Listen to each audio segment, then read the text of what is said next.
What are you expecting the tick situation to be like this spring, summer? I'm suspecting that this spring and summer, it's going to be similar to what it is every spring and summer, which is a surprise for people because I think they feel like we've had a warm winter and things are different. And the only thing really different is that the the leftover adult ticks from the fall, that and they're really only the leftover black-legged adult ticks from the fall, are out when it's warm, and it's been warm this year, so they've been out, and so people just assume that it's a worse year. It's pretty much always the same in the spring. The ticks have figured out how to get through the winter eons ago, and that's why they're so successful. And so the harshness of the winter, the mildness of the winter doesn't really determine their mortality. It's really about you know, the reproduction that is like has occurred the previous year, and they're just waiting for it to warm up again. So when it's warmer, they're active. And so we've had a warm January, people were finding ticks.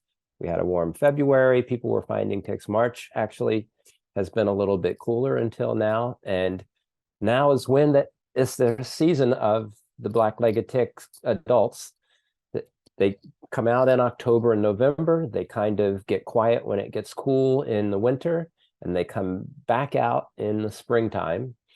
It always sort of surprises people that it's the same ticks from the fall just coming out in the springtime.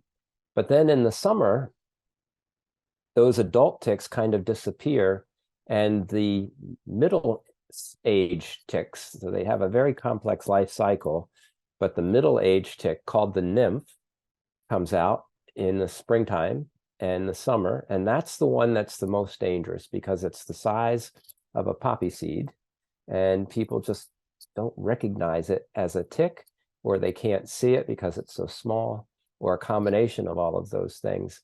And in Rhode Island, about 25% of them, so 1 in 4, is carrying the germ that causes Lyme disease.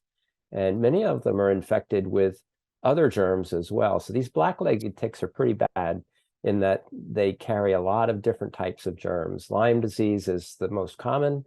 There's one called babesiosis, which is like a malaria-like parasite that infects people's red blood cells. We have something called anaplasmosis in our ticks. Occasionally, they have a relapsing fever, and they also carry a virus called Powassan virus. But those are rarer infections in these ticks. Lyme disease is by far and away the most common tick-borne disease.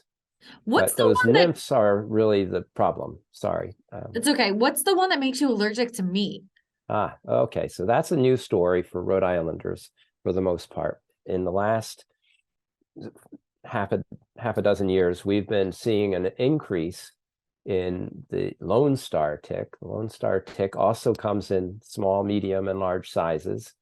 The thing about the Lone Star tick, it's probably 3 times as fast at crawling up your leg and biting you than a black-legged tick is. So that's not good news for people because you've got to be really alert when you're walking in an area where Lone Star ticks are. And so that one comes out in the springtime too, and it comes out in both its middle and adult stages pretty much at the same time.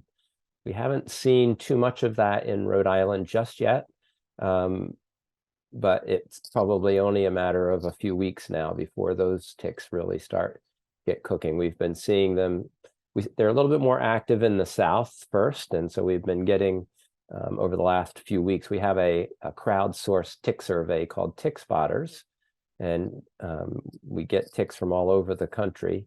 And we've been seeing Lone Star ticks for the last few weeks becoming more active further south, like Virginia and North Carolina. And so as it warms up here, I'm sure we'll start seeing them soon. So what is it Last that year, causes that allergy, though? it's their saliva. So when they feed on an animal, the animal has this sugar as part of it. You don't have it, but animals like deer or mice or things have this sugar called alpha-gal. And alpha-gal goes into the tick when it feeds, and then the tick uses everything it sucks up to grow, including that alpha-gal gets stuck in part of that. And so it becomes part of the tick, this alpha-gal. And then they recycle it basically as they, in their next stage, and it gets spit back into people, and it causes an allergy. So people are allergic to it. They're not allergic to red meat usually. I mean, they can be, but not usually in this. But what the tick spits into you is a little bit of it modifies it, probably partially digests it, but it's still seen as the same thing, and it triggers the same immune response. So you get it's a very strange thing. We've heard a few cases of people in Rhode Island having it now, and that's probably because we're seeing an increase in Lone Star ticks.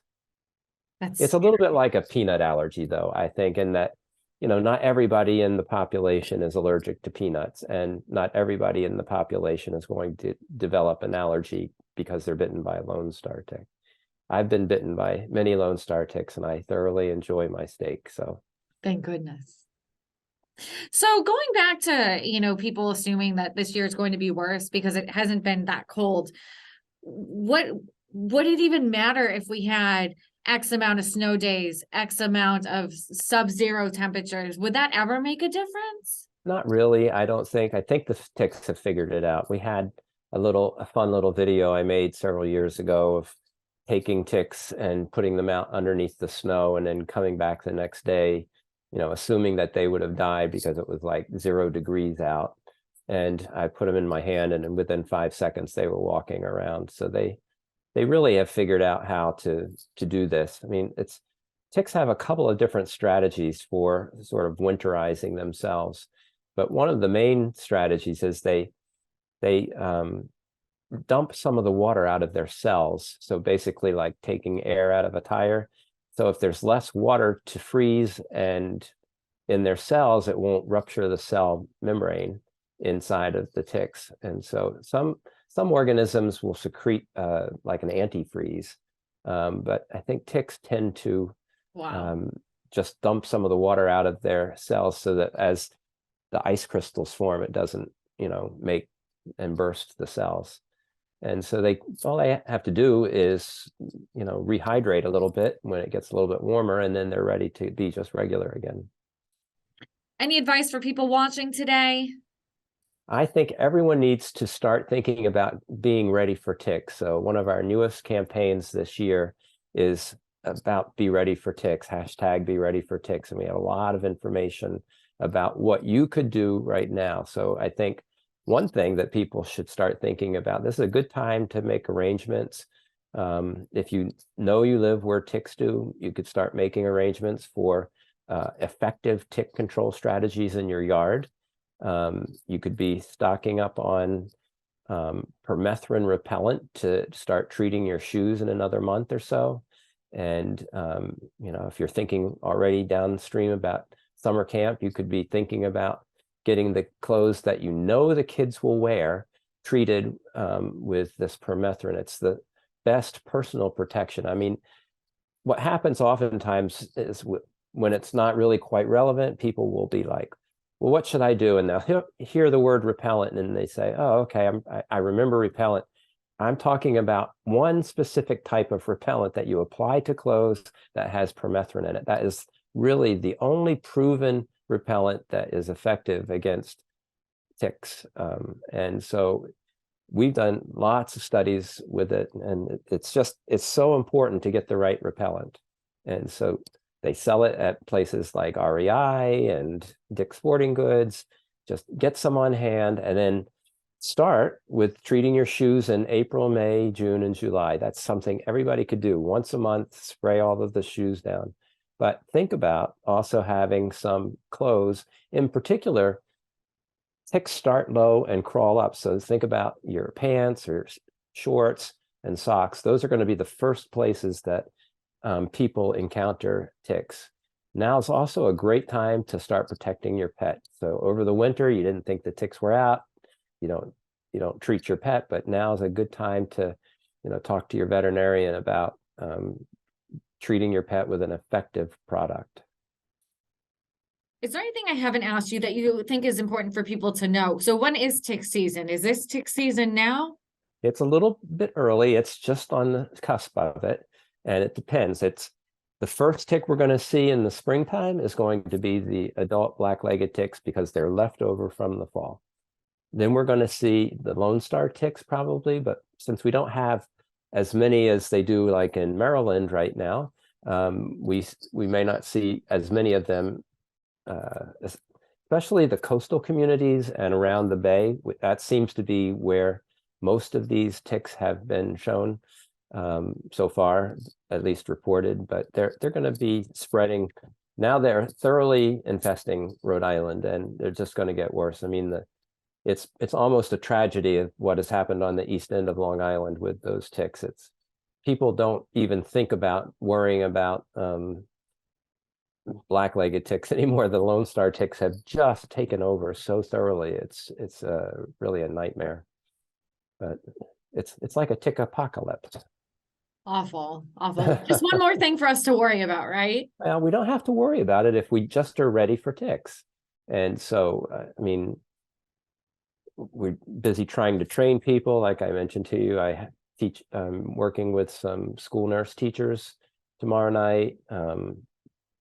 We work with garden clubs. We have a lot of outreach activities, but everyone needs to kind of know a basic little bit of facts about ticks, and we have a lot of that basic information on our Tick Encounter website. And so we have tools, like if they don't say, I don't know what kind of tick it is, you can send your picture into our Tick Spotters program and you'll know by tomorrow what kind of tick it is. So it's so simple. Just be armed and ready with the right tools. One of the tools that we're working with this year, we're putting your connection to a tick expert on QR codes so that you can say, oh, okay, we have stickers that we're going to be putting out. We have trail signs, so people should be looking for those. You always have your little smartphone with you, and so you can just scan the QR code and go right to what you need to know when you need to know it. That's really, trying to connect people with a tick expert is something that we think is going to be valuable. Hi, everyone. It's Mark Searles from NBC 10. Thanks for checking out the NBC 10 WJAR YouTube channel. Click the links on your screen for more stories from across southern New England. And don't forget, hit the subscribe button below and get notified anytime we post an update on YouTube. As always, thank you for turning to 10.